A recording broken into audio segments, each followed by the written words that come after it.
Hello everyone, welcome back to Tea Time Data series. Right, my name is Hank. So today I will be your host. If this is the first time of you joining our series, please comment one at the comment section. If it is not, maybe this is your second or third time, you can actually comment too. All right. So for those who are new here, Tea Time Data series is actually a bi-monthly session where we will share insights and information about the aspects of data analytics and also machine learning. Okay, so today we're going to share about the topic of AI is only as dangerous as its masterminds. And of course, I won't be your lead speaker today. And instead, we have an expert. All right, his name is Peter, and he's from Gradient X. So Peter is a very experienced data analytical and also machine learning experts in the market, right? So definitely, we believe that he can actually make the session a more fruitful session for all of you. So without further ado, let us welcome Peter to the stage.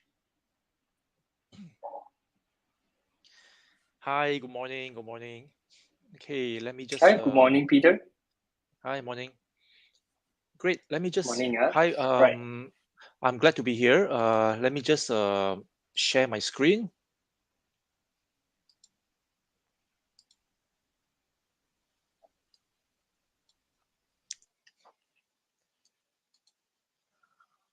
Can everyone see the screen? Heng, can you see it? Yeah, wait, it is still loading. Yeah, it's clear, very clear. So it's clear. Okay. So all right. So let me just without further ado, like what Heng said, let me just start off. Okay, I want to start off this presentation or talk with a thought experiment. This is actually a very interesting use case involving fully autonomous cars or driverless cars. We all know that driverless cars are controlled by artificial intelligence, right, or AI. So, supposing one day there is a failure in the driverless car's braking system, okay, and it encounters a situation shown in the slide. Okay, now what do you think the AI, or the car controlling the sorry, what do you think the car or rather the AI controlling the car should do? A, save the driver and kill the people crossing the road, or B, swerve the car into a concrete barrier, saving the people crossing the road by but potentially killing the driver. So please take some time to think about the answer. Okay, it is a difficult question to answer because uh, it it it poses many questions, right? For example, do you want your car engineers to make this decision for AI, right? Or do you want your product owners, to make this decision on who to save and who to kill?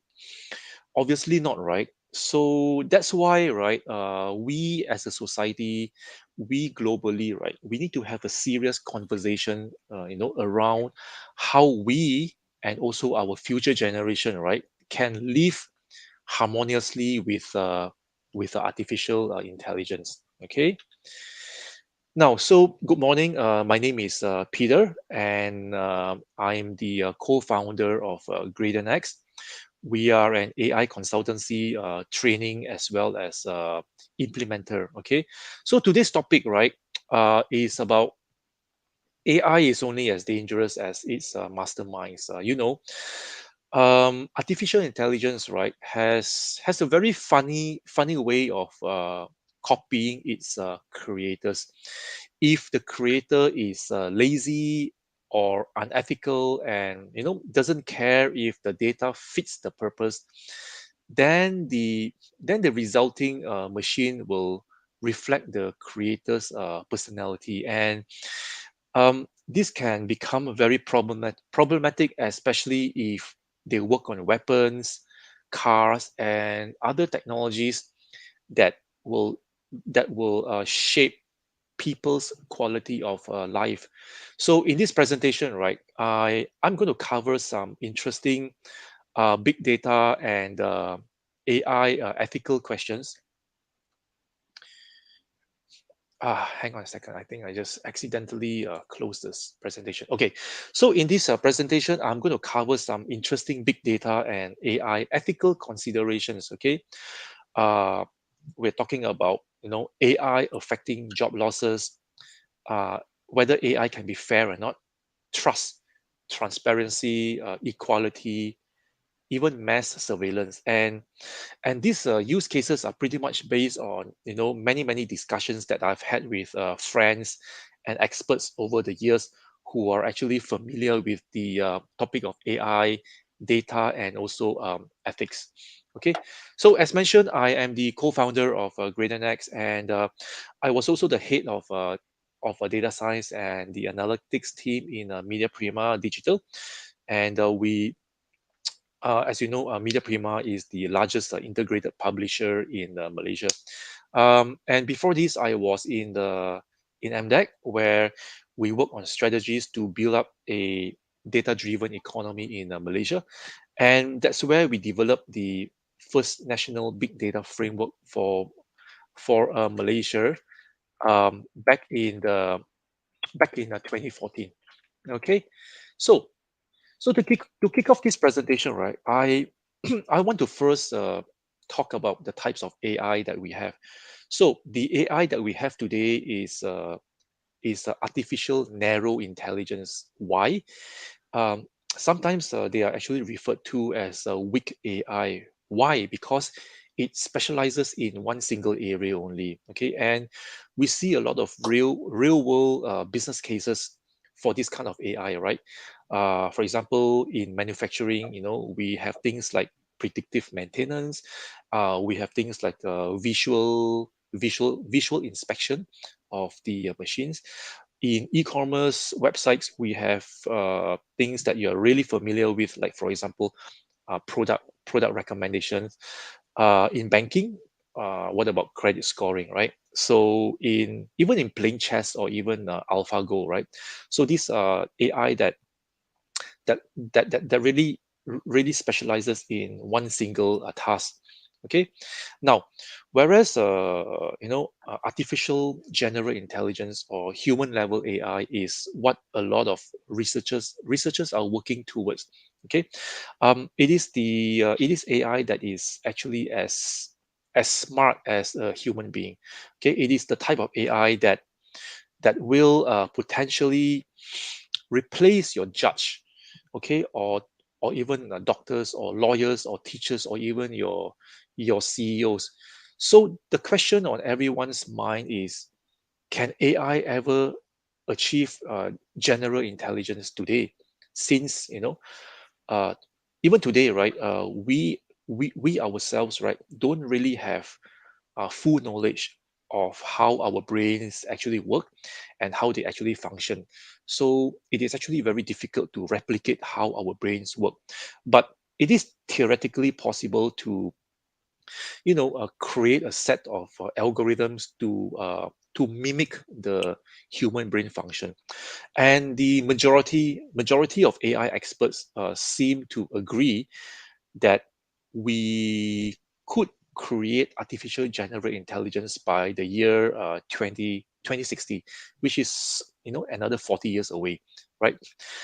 So as if artificial general intelligence is not enough to scare us, right? So we also have created the hypothetical artificial super intelligence, right? So if you have actually watched the Terminator in the past, right, think of it as what is that?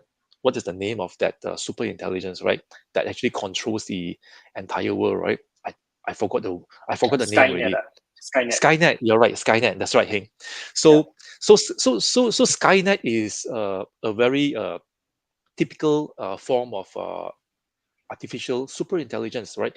AI that is actually self-aware and that is more intelligent than the best human brains in every single field, including right creativity, wisdom, and even social skills, right? And many experts seem to agree that that it could be just another 30 years. No, sorry. After we have created the artificial general intelligence, it could be just another 20 or 30 years before we see the first artificial super intelligence. Okay, now let's talk about something more realistic and closer to home today. Okay, let's talk about jobs. Okay, um, and how AI is going to replace our jobs. Okay, we all know that for now, narrow AI will likely automate, a range of very routine jobs, but it will be a lot more difficult for machines to replace humans in the less routine jobs that actually requires a wide range of skills, for example motor skills that we have, and jobs that are actually in the very unpredictable environment. So let's take a look at um, a scenario, right, in healthcare, for example, right? Many doctors, or especially your general practitioners or GPs, right, are performing very routine work, right? So for example, you go to the clinic, they will look at your historical medical records, analyze it, and look at the current look at the current look at the current illness or disease that you have, and they will produce a diagnosis. Okay, now if you look at nurses in contrast, right, nurses actually require very good motor skills and also emotional skills, especially if the nurses actually work in a hospital, right? So nurses are the ones who will be giving you the injection. Okay, so these are all motor skills that are needed. They are the ones who will actually change your bandages, replace your bandages, and they are the ones who will be controlling a violent patient, for example, right? Not the doctors, right? And these are actually a wide range of skills in a very unpredictable hospital environment. So it is actually very likely for your doctor, more specifically your general practitioner, to be replaced by an AI family doctor sitting in a smartphone, right? Whereas, right, I believe it will be many years before we are able to actually build a reliable robot nurse. Okay, so just to zoom in on whatever I've said, right? This slide actually shows the future of employment done by McKinsey, and as you can see from the top right corner, the more predictable and repetitive your job is, okay, the more likely it can be automated by AI. So we are talking about waiters, fast food cooks, production operators, farmers, and even your regular sales and support roles. Okay, and if you look at the bottom right corner, right, the jobs that are least likely to be automated by AI are those that deal with people, right?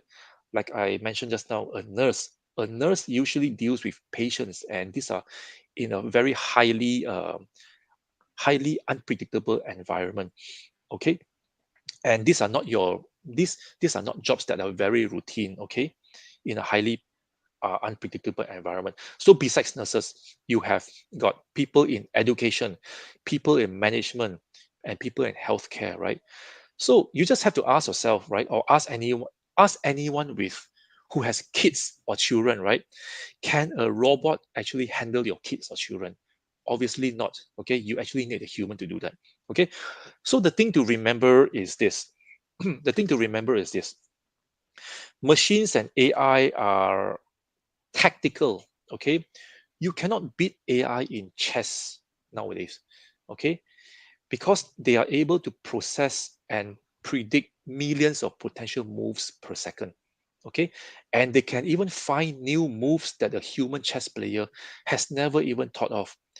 Okay, so even in the military, right, they are using AI to simulate thousands of scenarios in warfare. Now, what does that leave us humans to do? Okay, now humans are supposed to be creative, and they're supposed to be strategic, and they're supposed to be emotional. So we are not meant for boring and repetitive jobs. Okay, so leave these jobs to AI. We need to continuously upskill ourselves to stay ahead of AI, and I'll talk more about this later. Okay, now let's move on to AI and fairness. Okay, now you know that a few years ago, uh, a few years ago, right, the Malaysian courts actually used AI in sentencing two drug cases. Okay, now of course, today AI is used to assist the judge in making a decision, but we cannot ignore the fact that AI may one day be the judge itself. Okay, now we know that AI is not human in the real. We know that AI is not human in the real sense. It consists of mathematical models, right? So the question is can you mathematically determine fairness? Can AI ever replace a judge? Okay, so um, the fact is this, right? The law and justice ecosystem, they are actually very complex, and according to lawyer friends that whom I've spoken with, right? First of all, there are many types of judges, right? You have the civil judge, criminal judge, juvenile judge, Islamic Sharia judge, and their role is to look at the evidence, assess the evidence, and making recommendations and judgment. Now, today, right, AI can perform each one of these roles independently and with a good degree of accuracy. Okay, but combining them and passing a fair and holistic sentencing requires a very different skill sets. Judges don't only evaluate the evidence, okay? They will look at the person, they will look at their background and the environment they were in when they committed the crime. Okay. So for example, right, when a woman stole something from the supermarket, okay, was she doing it out of necessity? Was she trying to feed her newborn baby? Okay. So, in passing a sentence that is fair requires human intelligence that we cannot get from AI, at least for now. So, here is an example of how AI can be racially biased and unfair. So, we have this algorithm that was actually sold to the courts in the US, right? And this algorithm is supposed to predict whether a criminal will commit a crime again when he has been released from prison. So you can see how this algorithm is being very biased against black criminals, right? So as you can see from the slide, right, black offenders were twice as likely to be labeled as a higher risk compared to white offenders. And until today, right, we do not know the root cause of why this algorithm is being biased because the vendor of this product has refused to disclose the details of its so-called proprietary algorithm. So making it quite impossible for us to determine why the algorithm may be unfair. Okay, now let's move on. Now AI and corporate idealism, right? Because of the unregulated the the current usage of AI in this or in this world, right, is pretty much very unregulated. Okay, and because of the unregulated AI usage, right, there has been a lot of backlash from society, right?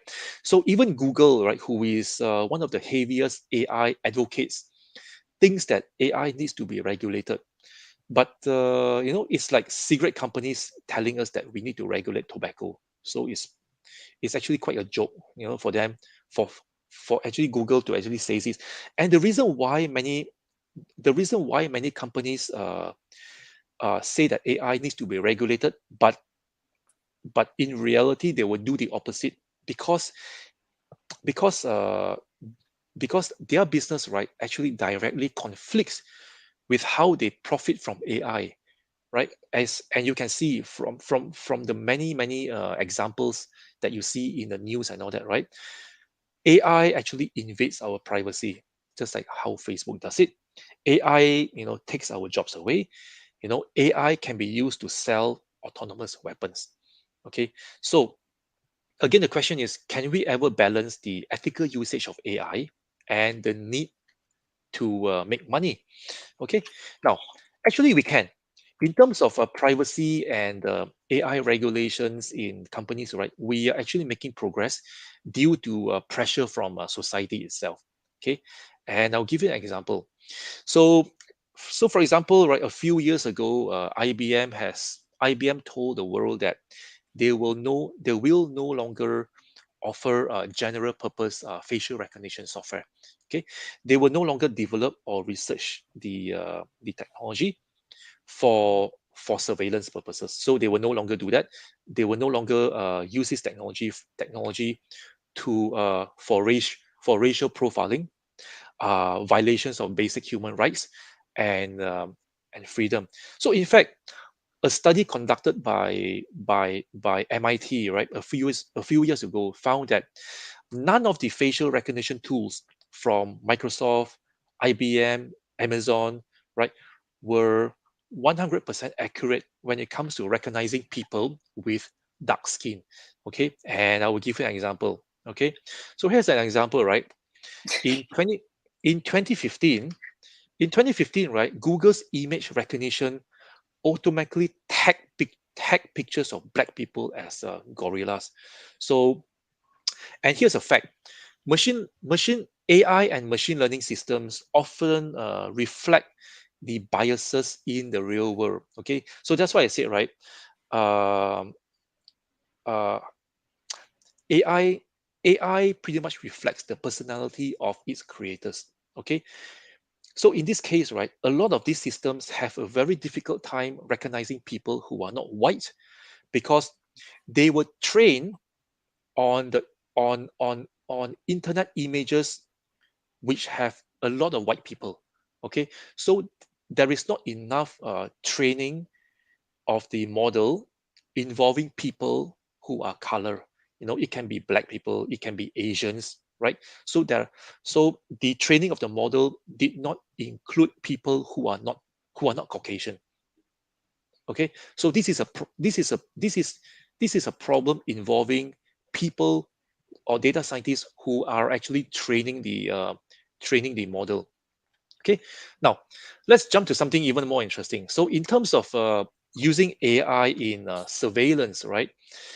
um, I feel that big data and AI have to be used to benefit and empower humanity, whether it's used for surveillance or other things. So, for example, as you can see in this slide, right, schools in China have installed CCTVs to monitor their students, and AI is used to automatically detect if students are paying attention or sleeping in class. Okay, and the results are sent to the parents' phone every single week. Now, if these insights are used to punish the students, then it is not really empowering the students. But if the insights are used to understand the students' strengths and weaknesses and their motivations and dreams, then it is the right usage of AI. Why are some students paying attention to whatever you're teaching, and why are some students sleeping in your class, right? So you need to use these insights to empower the students and make them better, and not to use them to punish the uh, the students. Okay, now another slide here is weaponization of AI. Now, thanks to the possibility of using AI in weapons, right, suddenly we find that the future of humanity is not too good at all. We can already develop drones that automatically find their targets and kill them. And these so-called killer robots, right, would potentially end the human race if we allow them to make decisions on who to kill without any human accountability. So just because we can use AI in weapons and warfare doesn't mean that we should. Now, if we look at history, right, weapons have always exploited technology. Okay, starting from the bow and arrow, right? So bow and arrow is actually a technology itself, right? And then we progress to guns and to bombs and to nuclear weapons and to biological and chemical weapons. So using AI in weapons is just a matter of time, and it's just a natural progression of how you actually use technology in weapons. Now, the thing is, if the world actually comes together and says that AI will only be used to do good for humanity, then all of us are not going to be using AI for weapons anymore. Even if if even one country says that we're going to use AI for weapons, then we got a problem. Okay, every country is going to race to catch up with this country. Okay, and that's where the terms arms race actually comes in, right? And this is obviously the dilemma that we are currently in. Okay, if you look at this video, right, uh, here's another ugly usage of AI, using AI in weapons, although this video is just a simulation, the weaponization of AI is actually very real indeed. Okay, I'm not really sure whether this video has any sound or not, but you can actually, if there is no sound, just look at the subtitles. All right, let me try to play the video now.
So yeah, so this is the power of AI and how it could be used to actually profile someone, identify people of a certain race, certain color, certain religion, for example, certain age and gender, and potentially kill them. Okay, and this is actually very real.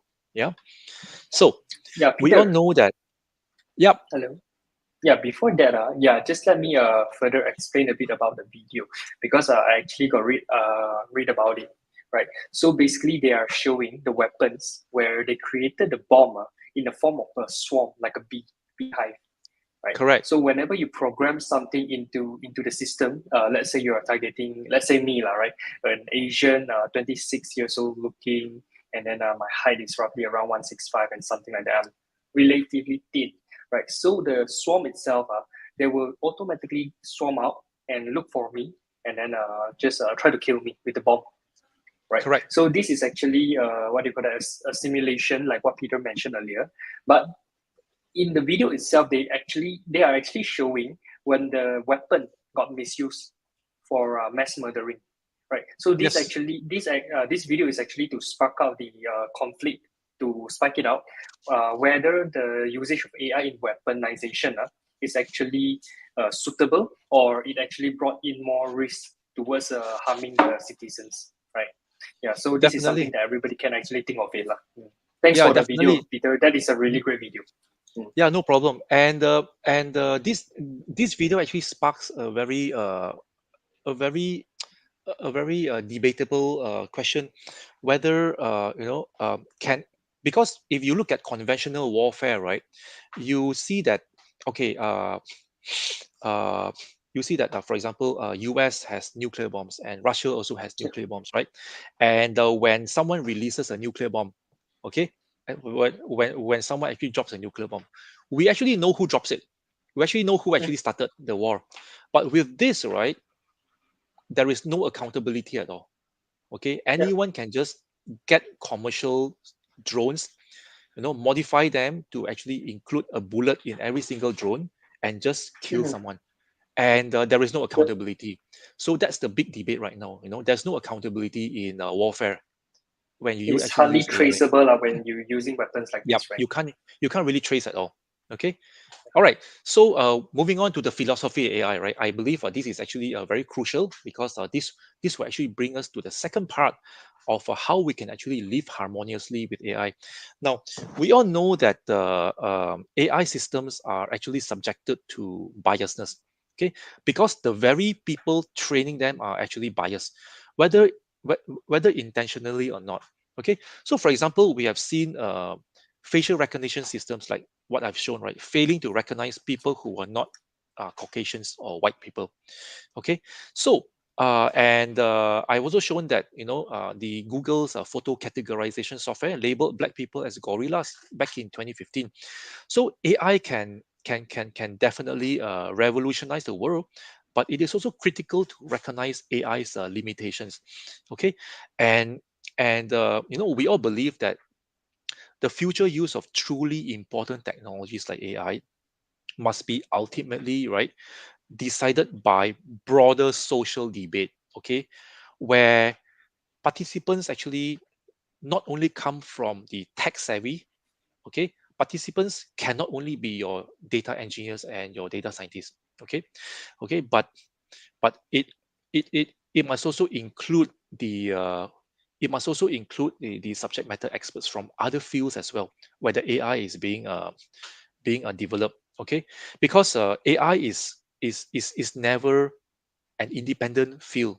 Okay, it is actually inspired by brain the brain and neuroscience, right? It is inspired by cognitive science, philosophy, psychology, sociology, biology, evolution, and even anthropology, right?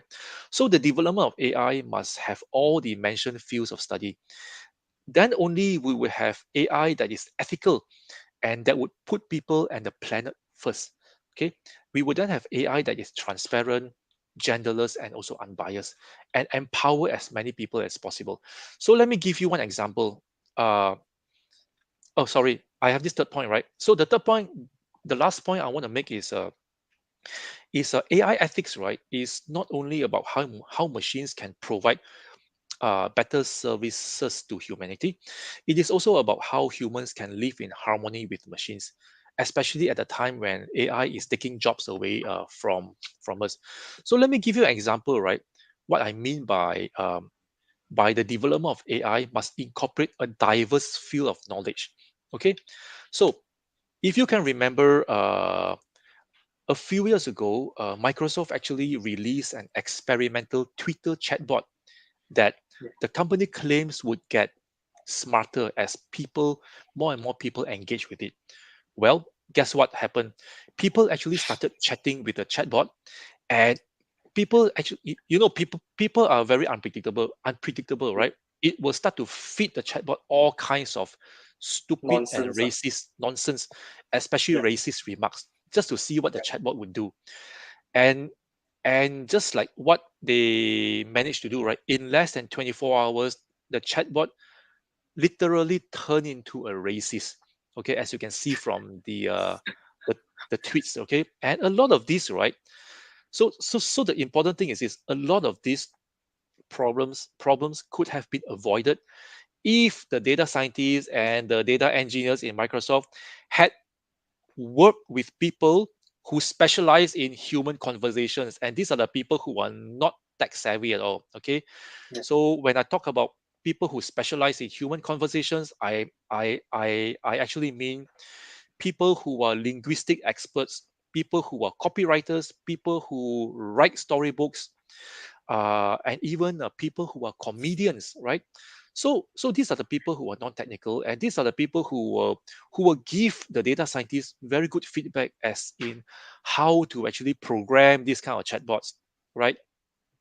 For a more human conversation.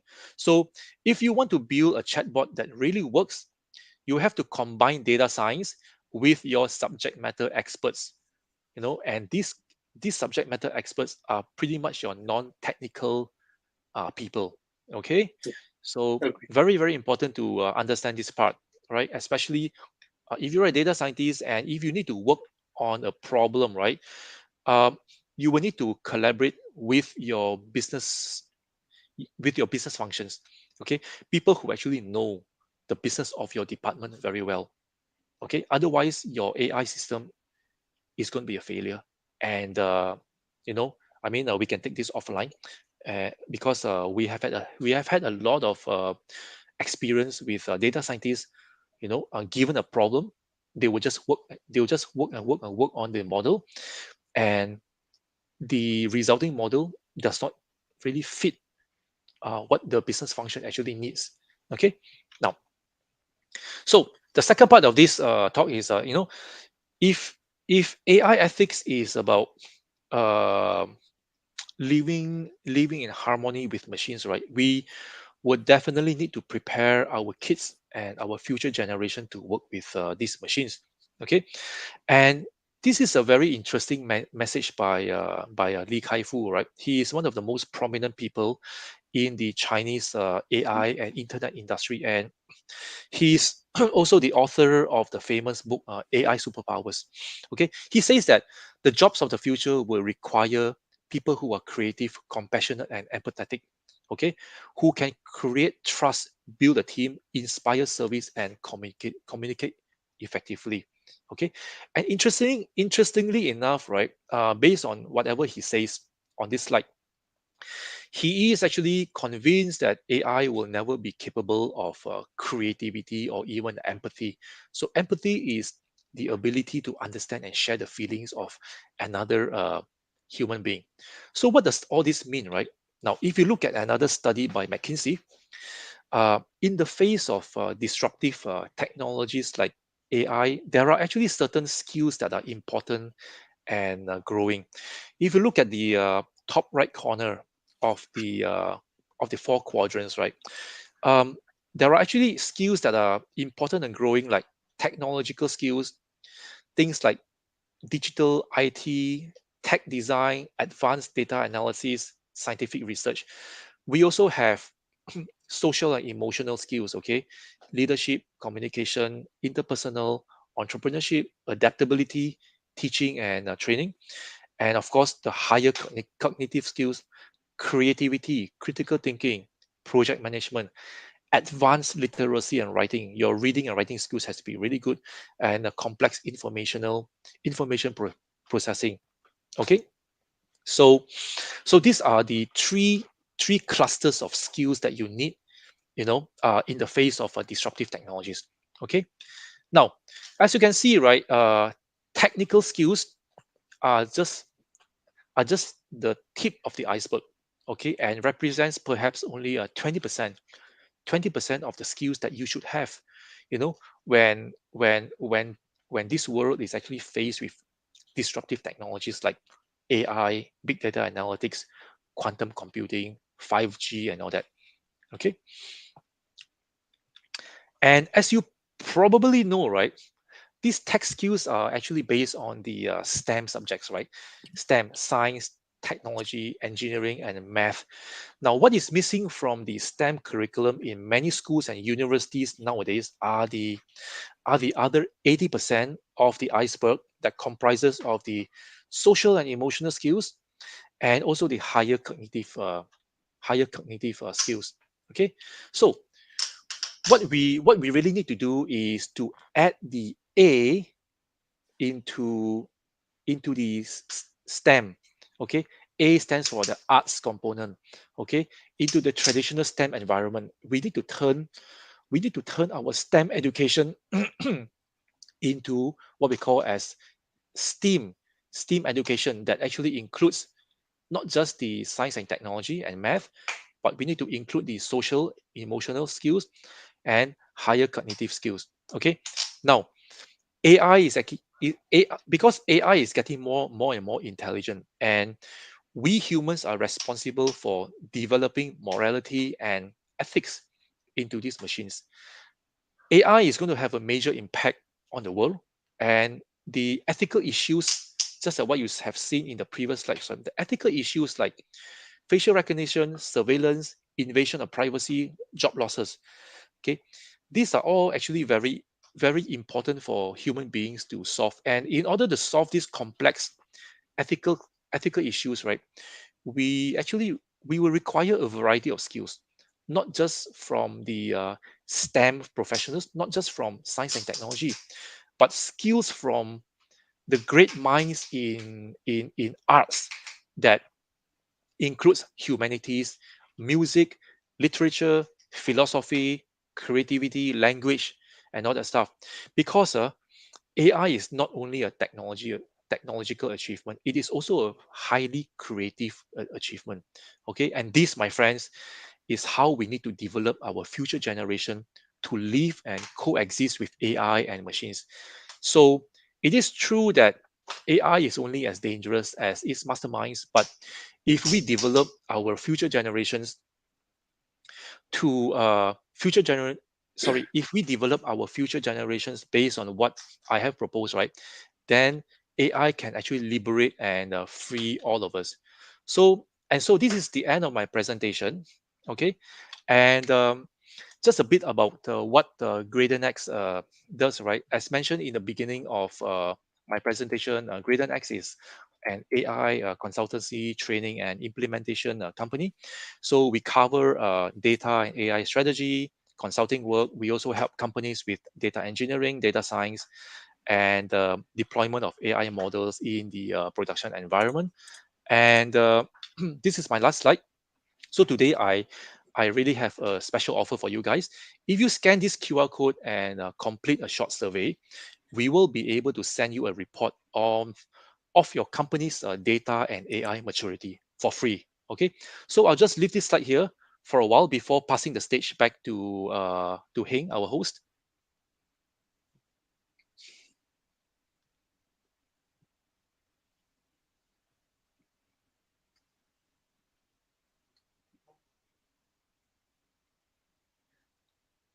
And anyway, if you don't have a chance to scan the QR code or got my email right, we will be sending a PDF file of this entire presentation.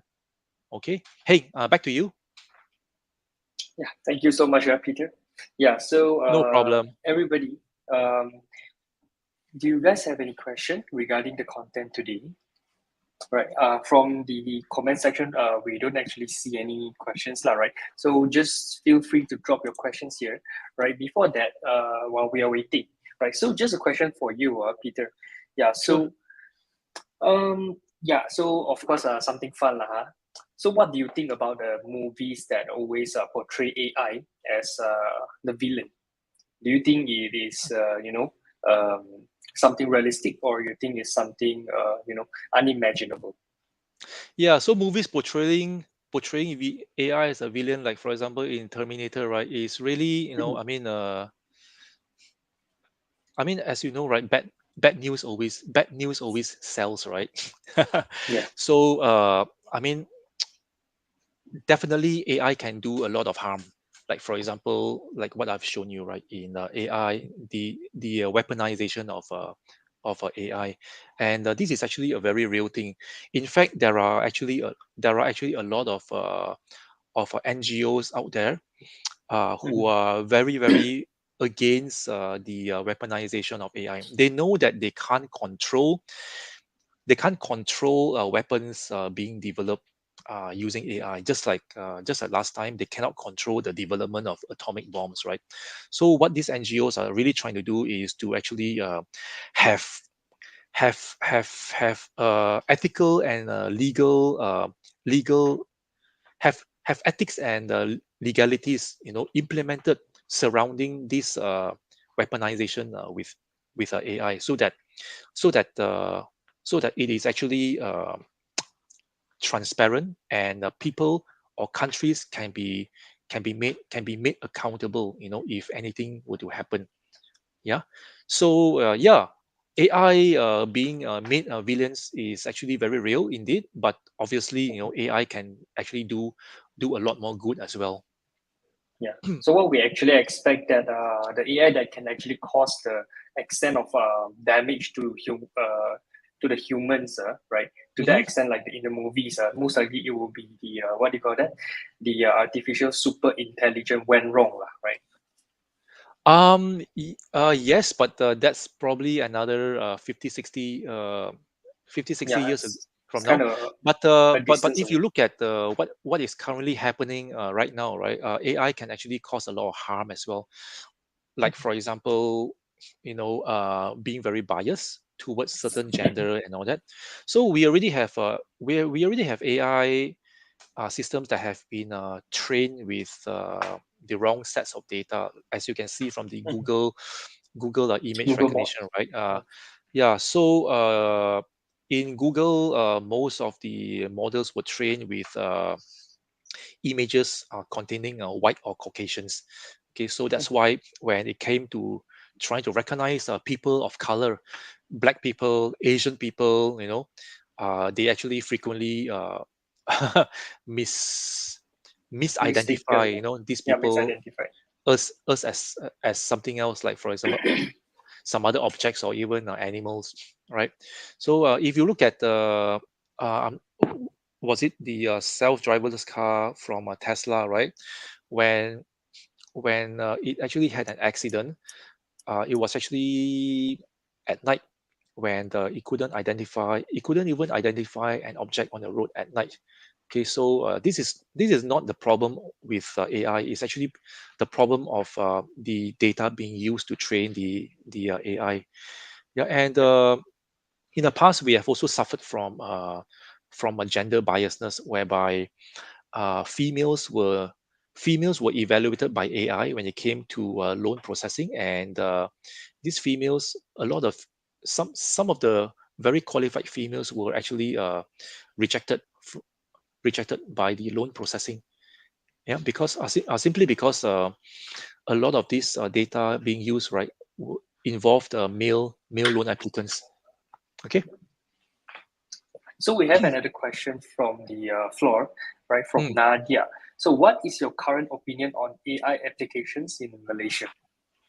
Yeah, so AI has actually gained a lot of traction in Malaysia, especially in back in 2013 when I was still in MDEC, right? We actually had a lot of awareness sessions for big data analytics as well as artificial intelligence in the country, simply because we wanted to drive the adoption of big data and AI in the country. So since 2014 until 2022, most of the companies, especially in the private sector, right? Um, when we did a survey, last year we found that in general, majority of the private sector already they are already doing some form of AI in certain business cases. Okay, and you can actually see like for example in e-commerce, for example. Lazada, Shopee, they actually use AI for product recommendations. Even in media companies like the Media Prima, the Star, Astro, when they have got their digital assets, right? They actually use AI in recommending more content for you to read.